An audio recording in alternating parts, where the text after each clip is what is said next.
Kalau Perang Dunia III terjadi dalam beberapa tahun ke depan, kemungkinan besar gara-gara perusahaan ini.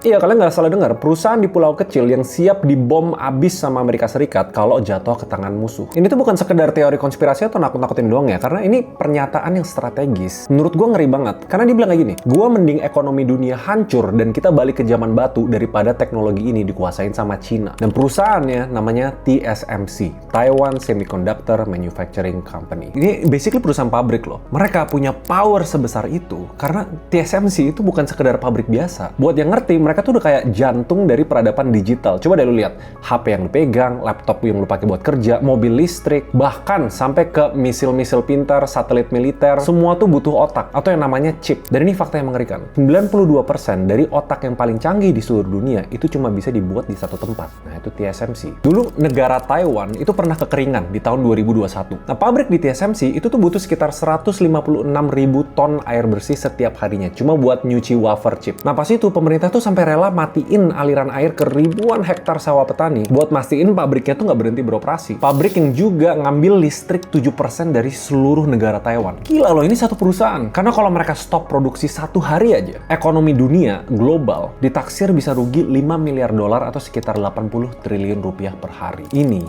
definisi kill switch ekonomi dunia yang asli. Bahkan beberapa orang bilang ini perusahaan paling penting dalam sejarah kemanusiaan. Makanya hari ini kita mau bedah apa sih yang bikin perusahaan ini tuh bener-bener penting dan gak bisa digantiin bahkan sama perusahaan sekelas Samsung, Intel, dan kenapa mereka pegang kendali masa depan teknologi dunia sampai bisa picu Perang Dunia III.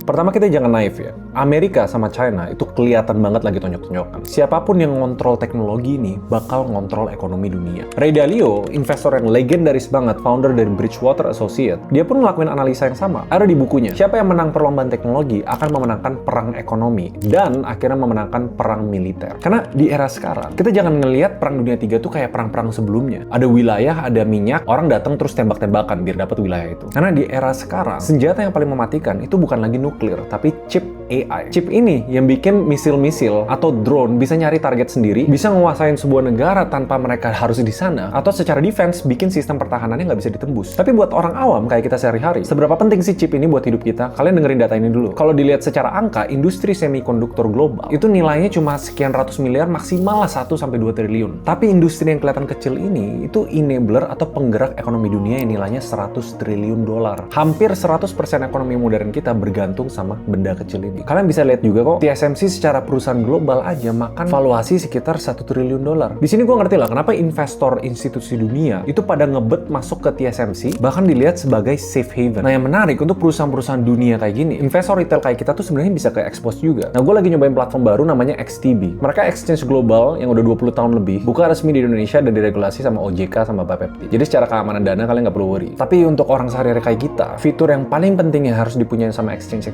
ini itu namanya fractional shares. Karena kalian lihat nih, satu lembar sahamnya aja harganya jutaan. Nah, di XTB kalian bisa beli pecahannya. Jadi pas masuk pun bisa dengan modal yang lebih kecil. Kalau kalian tertarik diversifikasi ke pasar global, kalian bisa cobain XTB karena mereka platform yang legal dan udah teregulasi di Indonesia. Linknya gue taruh di description sama referral kalau misalnya kalian pakai. Nah, balik lagi ke cerita TSMC. Simpelnya karena masa depan dunia bergantung sama chip ini, makanya si China nafsu banget. Kalian jangan lupa loh, China itu punya visi yang namanya The 100-Year Marathon. In a way, mereka dengan pede bilang ke dunia, mereka bakal jadi superpower nomor 1 di dunia dalam tahun 2049. Dan China sadar, mereka nggak bakal bisa jadi raja dunia kalau otak dari semua senjatanya masih dibuat di tempat yang dikontrol sama Amerika. Tapi nasib TSMC ini sebenarnya setengah apes. Karena sebenarnya alasan China pengen ngeinvasi Taiwan itu nggak sepenuhnya karena perusahaan ini. Baru belakangan aja, militer China tuh udah bikin simulasi namanya Anaconda Strategy. Jadi nggak langsung invasi, tapi mereka melilit Taiwan lewat blokade laut sama udara. Pokoknya sampai Taiwan tuh kehabisan napas dan mereka nyerah, oke deh gue nyerahin diri ke China. Dan ini emang ngeri banget. Karena ada TSMC di dalam Taiwan, seluruh dunia khususnya Amerika itu rela perang dibanding ini dikontrol sama China. Nah, tapi cerita yang paling menarik, asal-usul TSMC dan apa yang bikin mereka gede itu unik banget ceritanya. Karena berawal dari balas dendam. Soalnya ini pertanyaan yang valid ya. Kenapa TSMC bisa ngelakuin apa yang mereka lakuin, sedangkan perusahaan gede lainnya nggak bisa? Karena bukan sekedar modal, bukan sekedar seberapa banyak uang. Karena Samsung, Intel, mereka berusaha untuk ngelakuin yang dilakuin sama TSMC. Rahasianya dipegang sama satu orang yang namanya Morris Chang. Kalian bayangin ya, dia umur 54 tahun. Pas orang lain mikir mau pensiun, Morris tuh baru aja dibuang sama Texas Instruments. Dia orang Taiwan yang dulu kerja di perusahaan Amerika selama 25 tahun ngebangun bisnis chipnya dari nol. Tapi karena dia engineer dan terlalu teknis, maka dia nggak dikasih jabatan CEO. Alhasil keluarlah. Nah, di momen itu, tepatnya di tahun 1987, Taiwan ini pinter banget. Menterinya, Lee Kuo-ting, datang bawa tawaran yang gila banget. Dia bilang kayak gini, kita nggak punya sumber daya alam, tapi kita mau bangun industri masa depan. Nih, cek kosong, lu pimpin. Ini kalau gue bilang, pemerintahnya pinter banget. Morris dikasih modal awal $220 juta. Duitnya dari mana? Pemerintah Taiwan, patungan 48%, mereka maksa raksasa Belanda, Philip, buat setor 27%. Sisanya konglomerat lokal Taiwan dipaksa investasi walaupun mereka nggak ngerti itu chip apa. Nah, akhirnya dari duit itu, langkah pertamanya itu jenius banget. Pertama simple, di 1987, TSMC mulai produksi chip teknologi 3 mikron. Ini buat kasih gambaran, itu 1000 kali lipat lebih kasar dibanding chip 3 nanometer yang sekarang paling canggih. Nah, Morris ini realistis, dia sadar di Taiwan itu nggak punya talent atau expertise buat ngedesain chip, kayak Nvidia, Apple. Ibarat kalau di industri fashion, mereka nggak punya desainernya. Makanya dia bikin model Pure Play Foundry. Dia bilang, gue nggak mau desain, gue mau jadi tukang jahit paling jago di dunia. Kalau sekarang kelihatan jenius, tapi dulu ini kelihatan bodoh banget. Diketawain sama pemain besar kayak Intel, AMD. Karena status quo-nya waktu itu, lo kalau ngedesain chip, harus bisa ngeproduksi chip juga. Dan kerjaan kerennya itu di bagian desain, bukan di produksinya. Nah, ternyata kebodohan ini yang bikin mereka sukses banget. Ada satu titik baliknya.